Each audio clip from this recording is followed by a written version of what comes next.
My name is Melissa Wares, and this is my informative speech on homelessness in America. How is that one of the richest states in the United States has the highest rate of homeless people? California, the city of sunshine, is not completely sunny for some residents. While some may be living the American dream, others are struggling to find a safe, warm place at night to sleep. Every year, Americans make their way to California in hopes to become a part of the television and music industry, whether it's in front of or behind the scenes. What they are not prepared for is the high cost of living in the city of Los Angeles and surrounding cities. The cost of living is triple the price of any other major city in the U.S., except New York, which is also costly to live in. To live comfortably, one must have at least one or more roommates, just to make that's making at least $30,000 or more a year. In another state, that kind of income can put you in a nice home and a nice car, and you can live by yourself. In the South, one can also get land surrounding their house. On the top of the high cost of living, some places want you to have a credit score of 650 or better, no evictions, security deposit, application fees, and income to be double or triple times the rent. That's a nice way of weaning out those they feel they don't want to rent to without having someone file unfair housing lawsuit on them. Skid Row is a place where homeless people have set up tents all down a couple of streets downtown. There are shelters and apartments for people to live or sleep daily. In these places, there's also a laundromat that showers for those who sleep in their tents to take a shower. The cost is 75 cents a day. On most of the days, you can catch organizations, individuals, or restaurants serving food, offering clothes, and passing out toiletries to those living down there. Some of the shelters have families living in them. The women and children on one floor and men on another. Once a week, the city sanitation department cleans the streets to help keep down hepatitis A and some other cities as well. This day, everyone living in tents have to break down their tents and move them to another location until they finish sanitizing the streets and outhouse porta potty. This sight can be very heartfelt and overwhelming to see. Homeless people can be seen also in various areas around Los Angeles. In their cars, vans, trucks, buses, elevators, in the subways, churches. Many homeowners would not rent to those who have Section 8 either. The state of California has a program to help homeless get Section 8 to get housing. But in cities like Beverly Hills, Bel Air, Brentwood, Westchester, Culver City, just to name a few, you will not find tents around the homeless people living on the streets. The police and people in these areas will not let them live around their houses or their neighborhoods. Homelessness is booming in the West Coast, and I'll give you one guess why. For the first time since 2010, the number of homeless people in the United States increased this year. According to new estimates from the Department of Housing and Urban Development, HUD, the main driver of this increase, lack of affordable housing in metropolitan areas, especially those on the West Coast, that have become synonymous with the booming tech industry.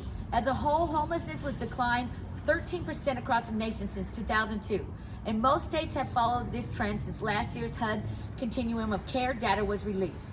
HUD said this year increase is being largely driven by cities in California, Oregon, and Washington, where soaring rent costs and stagnant wages have left the poor with few options for shelter. As the Associated Press reported last month, many without a place to live on the West Coast are working homeless. Those who temporary positions do not provide adequate income to match the spiraling housing prices where they live and work, forcing them to sleep in RVs or cars. The booming economy fueled by the tech sector and decades of underbuilding have led to a historic shortage of affordable housing. It has appended the stereotypical view of people on the streets as unemployed.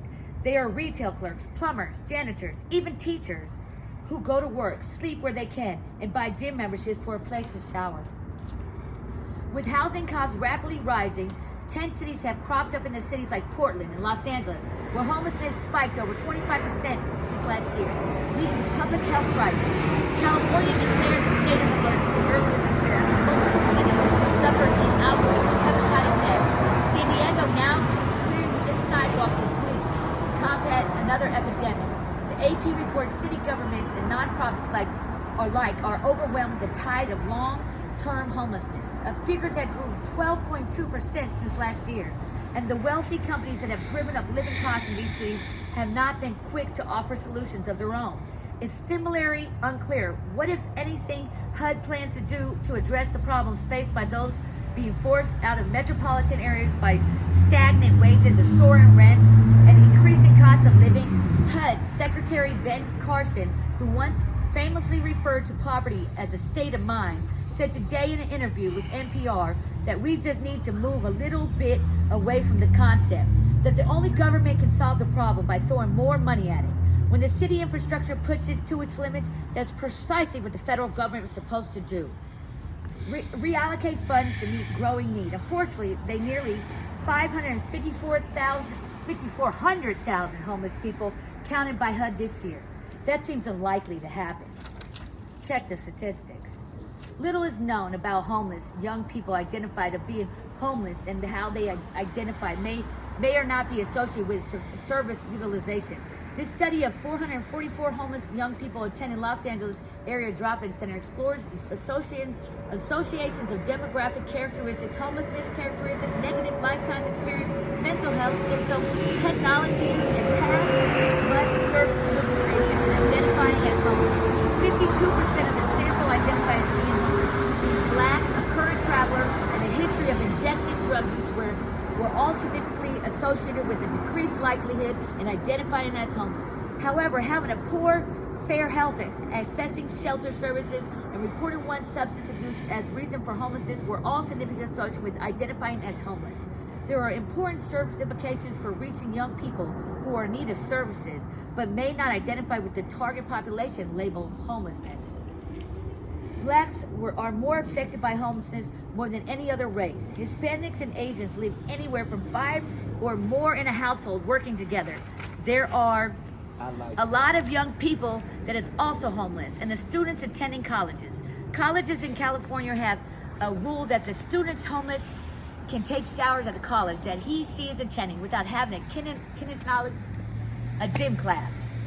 Los Angeles Southwest College has food pantry and clothing pantry to help with homeless students, among several other colleges. Several other colleges have food pantries and in